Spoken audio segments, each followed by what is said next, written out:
Pamela Peel versus Nancy Gerler. If people kind of get out of your way, go ahead. Take your name, please. Good morning, Your Honor. This case starts with tension already simmering beneath the surface. Two individuals, Pamela Peel and Nancy Gerler, enter Judge Simpson's courtroom carrying months of unresolved conflict, financial disputes, broken communication, and a landlord-tenant relationship that collapsed long before today's hearing. What makes this case gripping isn't just the numbers or the rent, it's the emotional stakes. Pamela says she's owed a staggering amount in back rent and additional charges. Nancy insists she tried to resolve the issue, pointing to charitable agencies and misunderstandings about deadlines. And sitting above them both is Judge Simpson, who will quickly expose inconsistencies, challenge assumptions, and force both parties to confront the real issue: what is actually owed, who is responsible, and how much of this was avoidable. As you'll see throughout this case, the central conflict isn't only about $12,950 in rent or a list of cleaning fees. It's about obligation versus intention, principle versus practicality, and whether outside assistance could have changed the entire trajectory of this dispute. Judge Simpson wastes no time pressing for clarity, and you'll notice just how many times he must redirect the conversation to keep both sides focused. If you've ever wondered how quickly landlord-tenant cases can escalate from confusion to confrontation, this hearing is a perfect example. Stay with this unfolding drama as financial breakdowns, miscommunications, and hard legal realities collide in real time under the judge's firm direction. Pamela Peel. All right. Miss Gerler, are you there? Yes, I am, Your Honor. I am present. Thank you. Okay. Can you state your name for the record, please? Nancy Rose Gerler. Thank you. All right. Have you seen... All right. Have you two talked at all in terms of resolving this? Or where are we on that? No, we have not. How much is your claim? I'm requesting a money judgment of $12,406, which includes unpaid rent of $12,950. $12,900. Out-of-pocket court costs. Hang on. Give me the rent again. Oh, yeah. $12,950. Okay. Which is on the balance statement that I gave Nancy Rose. Out-of-pocket court expenses, $215. Court serving fee, $68. And then after we inspected the house and stuff, I added cleaning fees of 5 hours at $20 an hour, 2 extra days rent at $34 a day. And to the amount of that totals $13,401. $13,401. I then deducted the security deposit that she had Okay, which was how for much? $995, and How much? it's up to $12,995. How much was the security? All right, and then that's how you get to the 12,406. Yeah. Okay, so out of the gate, you're going to have to add $2.55 because the service fee, as the court has it, is $70.55, not $68. Oh, okay. Oh, I thought it was The okay. What's also going to come off of the total amount is going to be the 5 hours of cleaning. Pardon? The 5 hours of cleaning. So the $100 that you put on for cleaning also it needs to be deducted. From the security deposit? Or I probably don't want to do it that way, but it's going to have to be deducted off of your total. Oh, okay, so I can't do that. Can't do that Okay. All right. That's fine. that way. And then Judge Simpson now steps in with firm correction. He removes the $100 cleaning fee and recalibrates the claimed total. This is a classic judicial moment. When a party overreaches, even slightly, the court must trim the numbers back into legal compliance. It also shows how quickly landlord-tenant issues get messy. Pamela tries to stack cleaning fees, extra rent days, and service charges, but the judge applies statutory requirements that supersede personal expectations. This is where legal clarity matters. Judges aren't just calculators, They're gatekeepers of what is permissible under Michigan landlord-tenant law. When Judge Simpson says you cannot apply a particular fee the way you want, that fee is gone, and Pamela realizes that her approach needs adjusting. Meanwhile, Nancy watches closely because every deduction feels like a small victory for her side of the dispute. Viewers should ask themselves, is Pamela simply trying to recover every cent she feels she lost, or is she inflating portions of the claim hoping some of it sticks? The 2 days of rent, that was for what? Nancy Rose was unable to move out on the 31st as the judgment requested, and she stayed till midnight, February 2nd. Ms. Gerler, do you agree with that or no?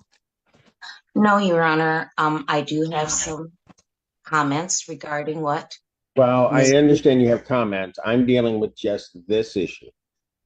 Were you there the 2 days beyond the 31st?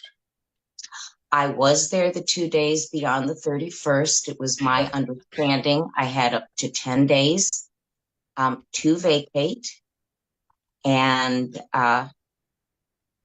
did not believe that there would be an additional sum for those 2 days, which were spent cleaning, and professional cleaner did clean the house on. Okay. Nancy admits she stayed past the deadline. And this is a major moment. In landlord-tenant law, occupancy beyond the date ordered creates liability even if the tenant believes they were acting reasonably. Nancy argues she thought she had 10 days to vacate and that she spent the extra time cleaning. But Judge Simpson cuts straight to the core. Regardless of intention, she remained in the unit for 2 additional days. That alone justifies the added rent. This is a perfect illustration of courtroom reality. What you believe doesn't always align with what the law requires. And Nancy's explanation, though sympathetic, doesn't erase the obligation. Many tenants assume that cleaning time isn't counted as continued possession, but legally it absolutely is. If you're still inside, the landlord loses access and loses time, and the law recognizes that. Do you think Nancy's misunderstanding was genuine confusion or an attempt to minimize her financial exposure? Okay, it's fine. I'm dealing with this one by one. And so I'm just telling you, you're saying you did occupy the unit those 2 days, Yes, for I whatever did. the reason. Okay, Yes, you're. all right. Now I'm going to ask a general question, Ms. Gerler, and I need not a highly specific answer, but just this. Of the $12,406, is there any amount of that you believe you owe? Your Honor, what was in contest at our last hearing was my stated concern that I had enlisted the help of Miss Biles at Faith in Action. And we could have been brought current at the first problem, and it was just shy of Miss $3,000. Gerler, Sir, I just want listen very closely to my question. Of the $12,406, which is primarily consisting of rent, is there any amount you believe that you owe or admit that you owe of that amount of rent? This is a pivotal turning point.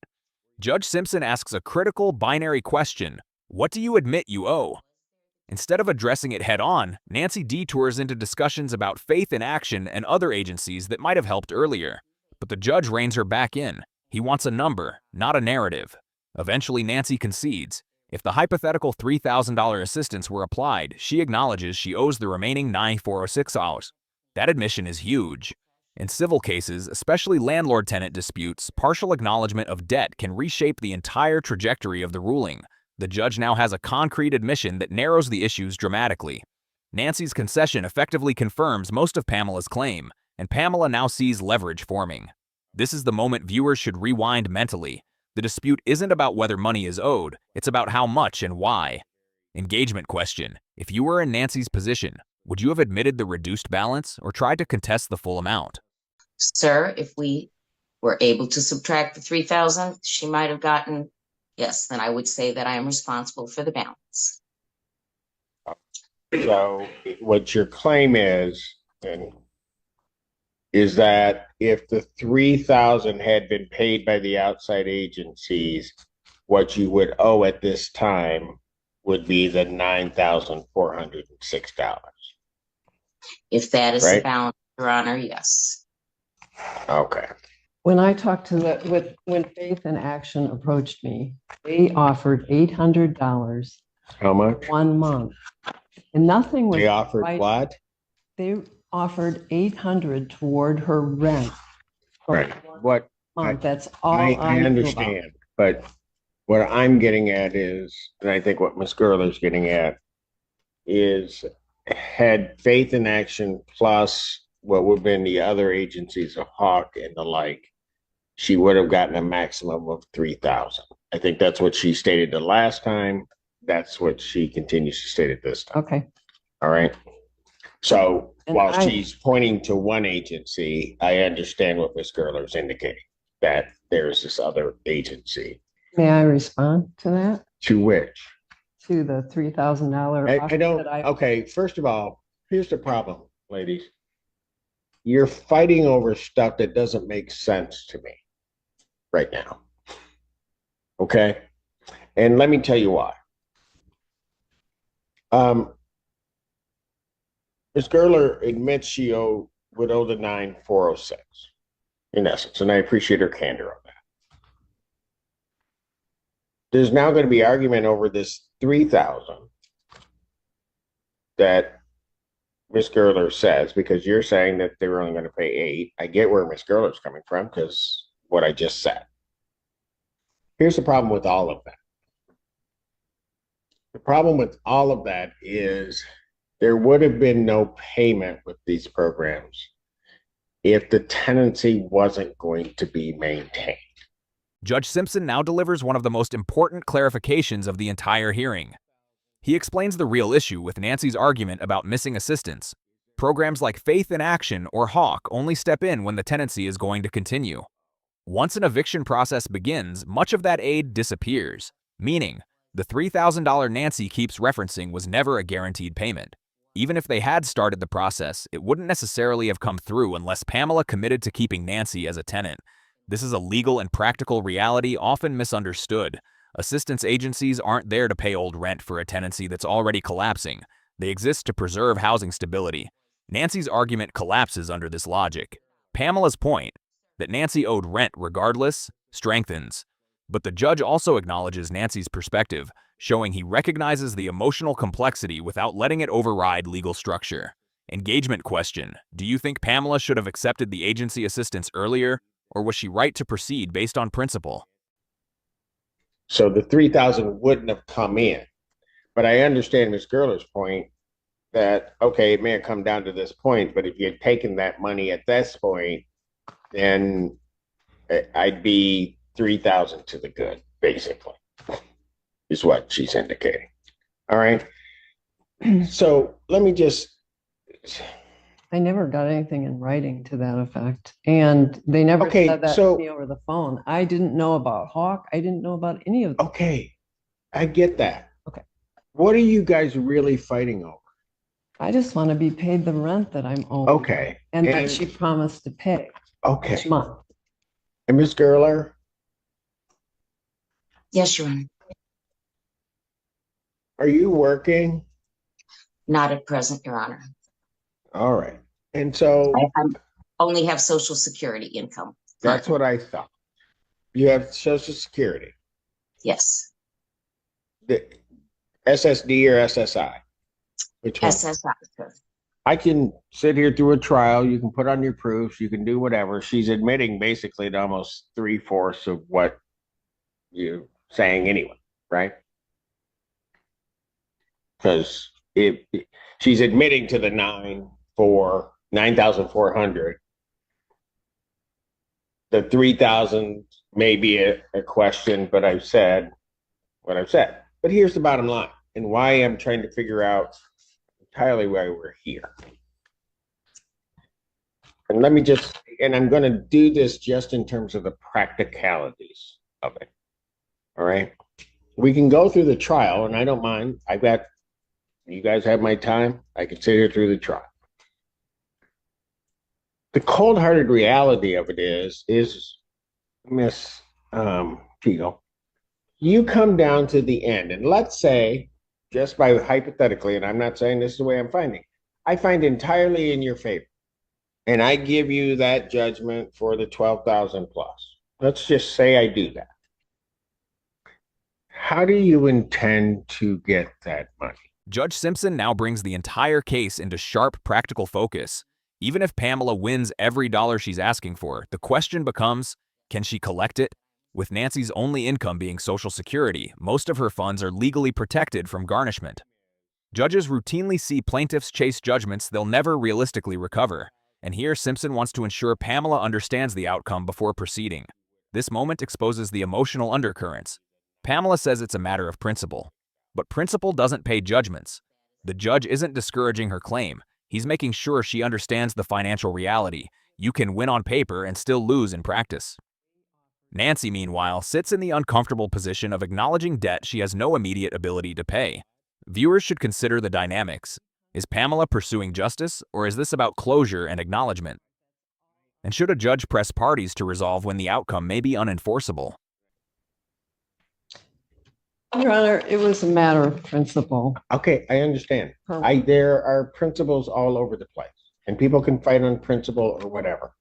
My question is how would you intend on getting that paid? You told me you want the money.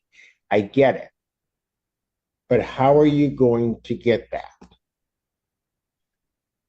Well, I don't know, but I also make about the same amount of money in Social Security as Nancy Rose does, and that income was I depended on, and I worked hard, and I appreciate all of that. Okay, just one. I'm just getting. No, I know. I'm not rich. I'm not saying that you are. The reason I asked about her income is because that's where any judgment you would get would come from.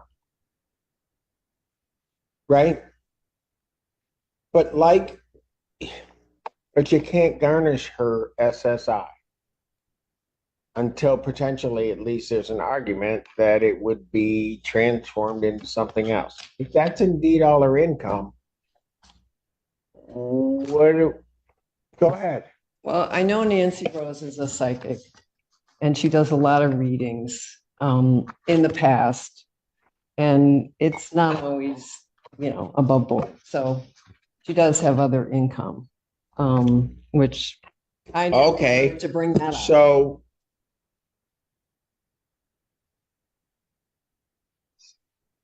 what do you want me to do? You want me to give you a judgment for the full amount? I don't ever expect, she gave me her word Okay, that she would pay. I asked a question. How come nobody just answers my question? Do you want a judgment for the full amount? You want to sit here through a trial? If that's what you want to do, let's do it. I'm trying to just give both of you the practical realities of it. That's all I'm trying to do. But if you want to sit here and we just go through the time of doing it, that's why I'm here. Let's do it. Mr. Allen, swear her in. It makes no sense to me. It's a waste. Really? It becomes a waste of time that you two can't resolve this. May I speak to my husband for 1 second? You want to speak to My husband? your husband? Go for it. All Go right. ahead. Talk to him.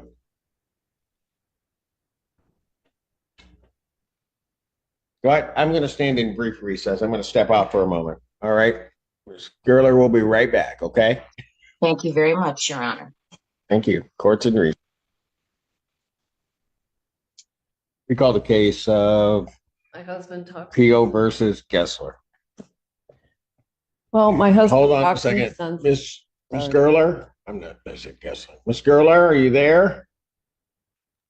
Yes, sir, I'm here. We just Okay, had there to you are. technically All right, handle it. Thank you. All right.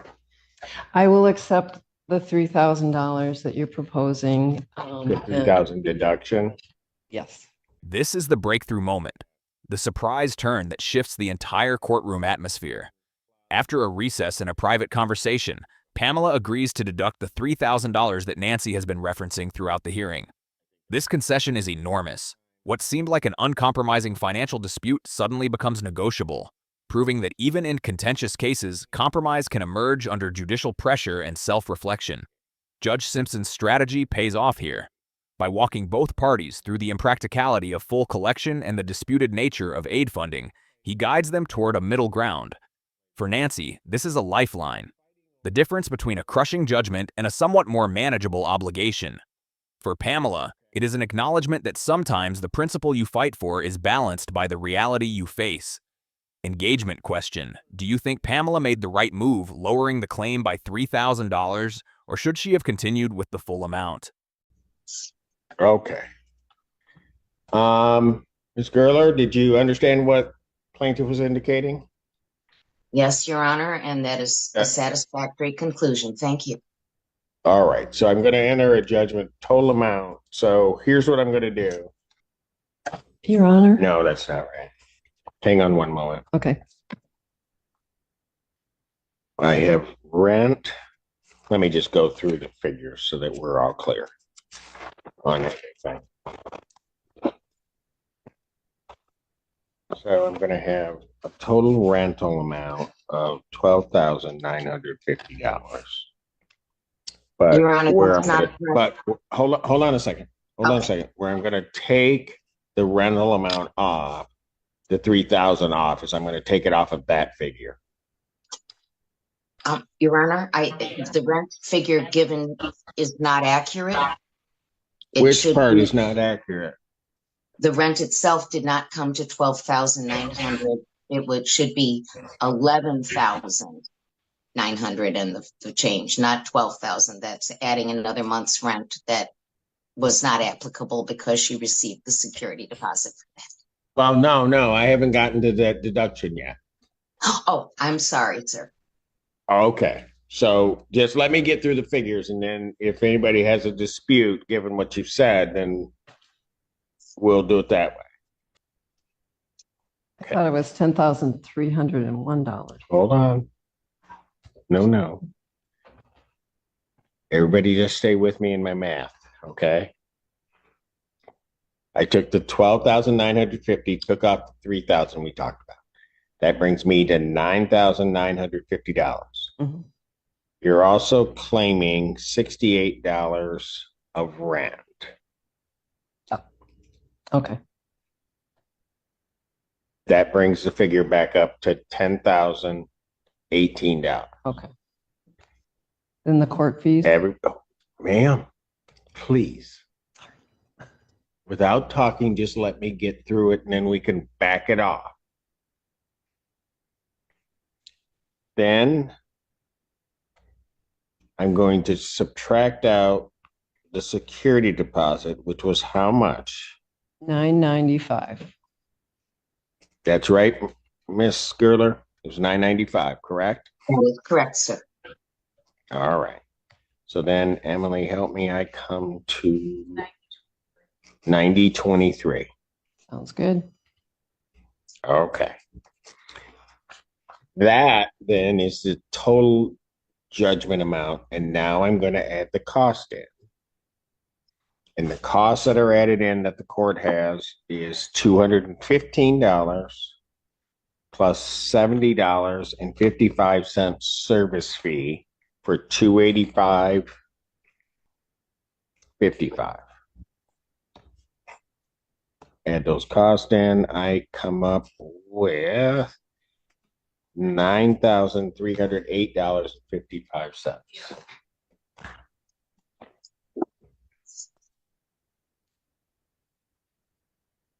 That is the judgment amount and how I figured it. To the plaintiff, that figure is acceptable to you? Yes, it is. The final agreed-upon judgment emerges, $9,385.55. Judge Simpson meticulously walks through every number, ensuring transparency and accuracy for both parties. This is a masterclass in judicial clarity. He subtracts the security deposit, adjusts disputed rent figures, incorporates permissible fees, and adds court costs to arrive at a total neither party disputes. The transformation from heated argument to mutual acceptance highlights how structured judicial calculation resolves emotional conflict. By this point, Nancy and Pamela both understand the outcome and the reasoning behind it. Neither gets everything they wanted, but both receive a fair, legally grounded conclusion. Pamela secures a judgment acknowledging the debt. Nancy avoids the higher amount initially pursued, and the judge maintains full control of the process, guiding them to a resolution that aligns with Michigan law and practical enforceability. Engagement question. Do you believe this final figure reflects true fairness, or did one side compromise more than the other? Ms. Gerler, is that acceptable to you? Yes, it is, Your Honor. Wonderful. All right. So what I'm going to need, yes, ma'am. May I ask Nancy how she intends to pay that? Or if she, and what time frame can I expect? Well, let me do it this way.